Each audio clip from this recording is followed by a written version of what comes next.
Morning everyone. उम्मीद है आप सब बिल्कुल ठीक होंगे। इस वक्त इतनी गर्मी की शिद्दत में बारिश ने एक दफ़ा मौसम को बहुत खूबसूरत कर दिया हुआ है।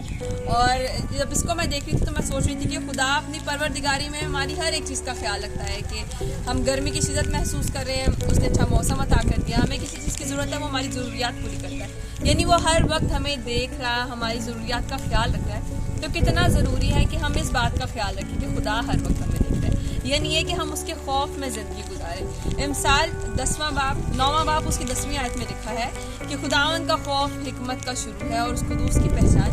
फहम है, यानी उसका खौफ मानने में ही हमारी हिकमत है, यानी हम वाइस पर्सन बनते हैं अगर हम खुदावन के खौफ में ज़िंदगी गुजारते हैं। खुदावन के खौफ में ज़िंदगी गुजारना ये नहीं कि हम डर के कहीं पर बैठ जाएं, बल्कि इसका मतलब ये है कि हम उसका एहतराम करें। जो हुक्म उसने दिए हैं, जो चीज़ें उसने हमें करने को कहा है, हम वो करें, और जिन चीज़ों से उसने हमें मना किया है हम उनसे मना हो जाएं, ताकि हम साहिब फहम होते चले जाएं, हमारी अंडरस्टैंडिंग डेवलप होती चली जाए। खुदा की हम सबके लिए यही मर्जी है, और अगर हम ऐसा नहीं करते तो हमारे अंदर एहसास गुनाह ख़त्म हो जाता है। हम उस चीज़ को समझ ही नहीं पाते कि हम कितने बड़े बड़े गुनाह करें, यानी हमारी हिकमत और हमारा फहम कम होता चला जाता है, और फिर हम इतनी बड़ी बड़ी गलतियाँ करते हैं कि उसके बहुत बड़े रिजल्ट हमें भुगतने पड़ते हैं। हम अपनी मॉर्निंग डिवोशन में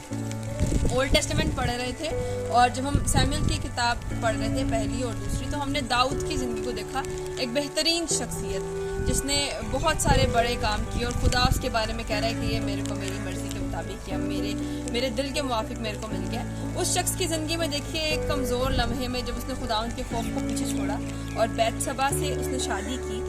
ज़िना किया, और फिर उसे शादी की, तो वो सब कुछ करने पर उसके साथ जो हुआ हम देखते हैं कि उसके रिजल्ट्स को अपने मरने तक, हम सैमुएल की किताब दूसरी किताब में देखें तो एंड तक हमें उसके रिजल्ट्स नज़र आते हैं, जब तक वो मरा नहीं, और फिर उसके मरने के बाद भी उसके ख़ानदान में वो सारे रिजल्ट्स, यानी उसने किसी की बीवी ले ली, आगे उसके ख़ानदान में उसकी बदकिरदारी का हमें जिक्र मिलता है। उसके अपना बेटा अपनी बहन से शादी करना चाहता है, और फिर उसके बच्चों में खून रेजी, और फिर दिन दहाड़े उसके घर में बदकिरदारी हुई। तो उसका रीज़न था कि उसने गुनाह किया, वहाँ पर उसने खुदा के खौफ को छोड़ा। तो कभी भी ये मत सोचिए कि खुदा अपनी ज़ात में रही हमें हर एक चीज़ से माफ़ कर देगा, बल्कि जो गुनाह हम कर जाते हैं और जितनी बड़ी गलतियाँ हम खुदा के खौफ को पीछे छोड़कर ये सोच के कि कोई हमें देख नहीं रहा, हमें कोई फ़र्क नहीं पड़ता, हम कर जाते, उसके रिजल्ट्स बहुत दूर तक हमें भुगतने पड़ते हैं, और कई नस्लों तक समटाइम हमें उनके कॉन्सिक्वेंसेस को जो है भुगतना पड़ता है, फेस करना पड़ता है। सो इस बात का ख्याल रखिए कि जो परवरदिगार आपकी हर एक ज़रूरत को पूरा करे, वो परवरदिगार की